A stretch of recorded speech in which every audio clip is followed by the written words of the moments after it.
मित्रांनो आणि नागरिकांना गणतंत्र दिवसाच्या हार्दिक शुभेच्छा. सध्याच्या काळामध्ये राज्यामध्ये आपल्याला ढगाळी परिस्थिती काही जिल्ह्यांमध्ये पाहायला भेटत आहे आणि येणाऱ्या 27 तारखेला राज्यातील काही भागामध्ये तुरळक ठिकाणी हलक्या पावसाची सरी विजेच्या कडकडाटासोबत आपल्याला पाहायला भेटू शकतात.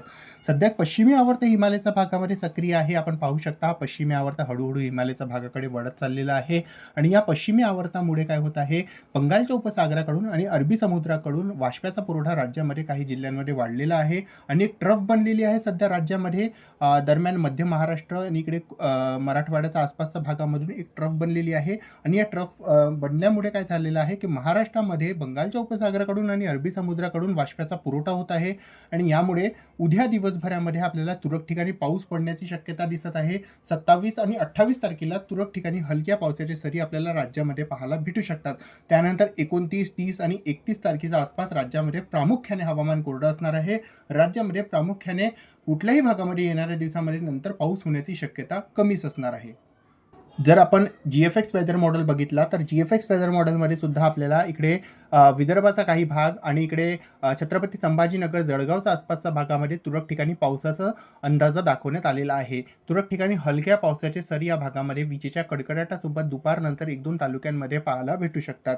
तसंच आपण जर विंडीचा मॉडेल बघितला तर विंडीच्या मॉडेलमध्ये GFX वेदर मॉडेलमध्ये आपण जर तुम्हाला दाखवलं तर इथे आपण पाहू शकता अहिल्यानगर, सातारा आणि इकडे मालेगाव हा जो काही पट्टा आपल्याला दिसत असेल. इकडे आपण जर तुम्हाला तालुका सांगितला तर राहुन तालुका आहे, खेड तालुका आहे आणि इकडे खेड पुण्याचा तालुका आहे. तसंच इकडे धुंड हा जो काही भाग आहे बारामतीचा, या भागामध्ये तुरळक ठिकाणी पाऊस होण्याचा अंदाजा इथे आपल्याला विंडीचा मॉडेल हा दाखवत आहे. साताऱ्यामध्ये सुद्धा काही ठिकाणी पाऊस होण्याचा अंदाजा दाखवत आहे. पाटणमध्ये सुद्धा हलक्या पावसाची सरी पाहायला भेटू शकतात. हा विंडीचा मॉडेल आपल्याला असं अंदाजा दाखवत आहे. तसंच आपण जर समोर बघितलं आणि इकडे छत्रपती संभाजीनगर बघितलं तर छत्रपती संभाजीनगरमध्ये सुद्धा तुरळक ठिकाणी पाऊस होण्याचा अंदाजा हा मॉडेल GFX वेदर मॉडेल ECMFWFचा मॉडेल दाखवत आहे. तसंच इकडे जळगावमध्ये सुद्धा हलक्या पावसाचे संकेत आपल्याला इथे दाखवत आहे.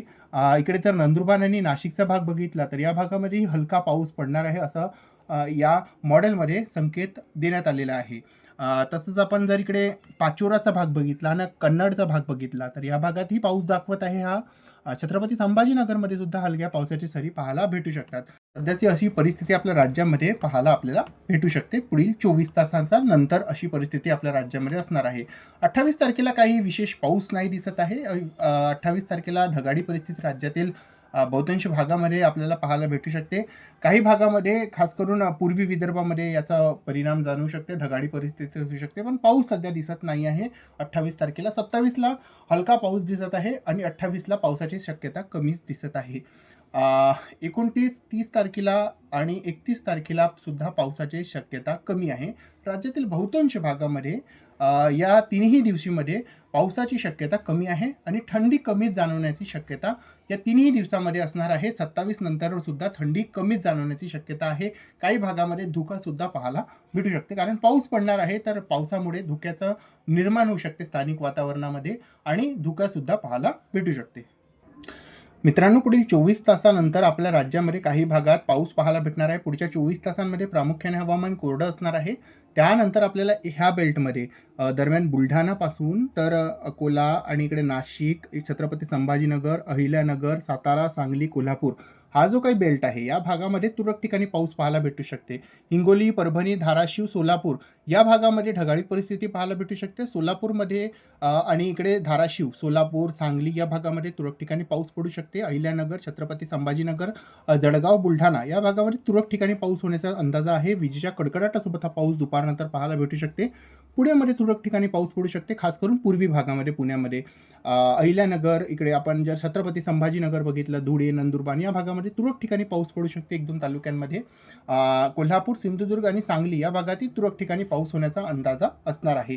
विशेष मोठा पाऊस नाही पडणार आहे आणि 1-2 ठिकाणी जर की या बेल्टमध्ये ढगांचं निर्मिती आणि ढगांचं वातावरण अनुकूल असला, कारण हे ढग जमिनीवरून किमान 15 किलोमीटरच्या उंचीवर बनतात, तर जर की वातावरण अनुकूल असला आणि तापमान अनुकूल असले तर काही वेळासाठी आपल्याला छोटे छोटे गारासुद्धा पाहायला भेटू शकतात.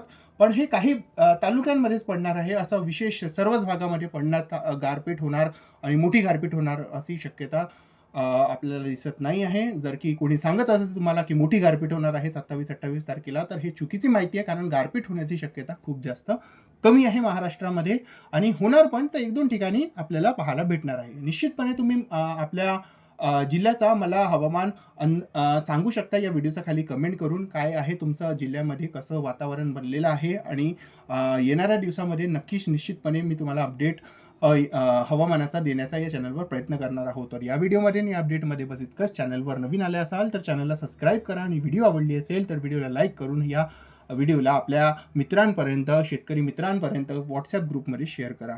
तर सध्याच्या व्हिडिओमध्ये इतकंच.